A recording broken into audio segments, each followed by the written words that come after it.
with Apple CEO Tim Cook on Thursday joining the chorus of critics.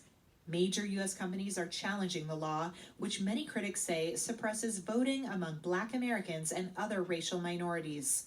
In a statement, Cook said Thursday, quote, "American history is a story of expanding the right to vote to all citizens, and Black people in particular have had to march, struggle, and even give their lives for more than a century to defend that right."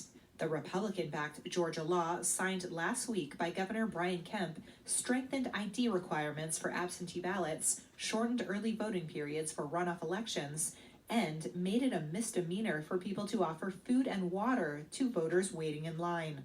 With Senate Bill 202, Kemp says the law is another step to making our elections fair and secure, but many CEOs have publicly disagreed. Dozens of Black executives, including Merck CEO Kenneth Frazier, called on more of their peers in U.S. companies to push back against such restrictive election laws. In a Wednesday interview with CBS This Morning, former American Express CEO Ken Chenault spoke about their campaign. There is nothing more fundamental than voting rights.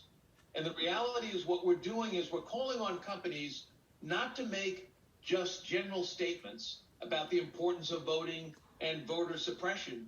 We're saying take a stand, publicly oppose any legislation that denies the opportunity to vote.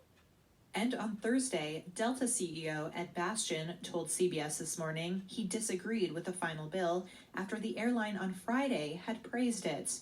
But when we got a chance to finally see it all put together and had a chance to digest it, as well as listen and hear from the voices of our people about it, we realized that this was restricting their access, our people's access, particularly in the Black community, and it did not step forward.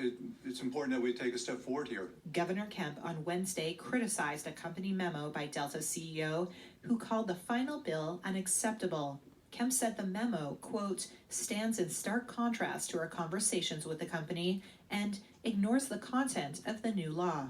Kemp also tweeted, "I refuse to back down from this fight because the integrity of our elections is the foundation of who we are as Georgians."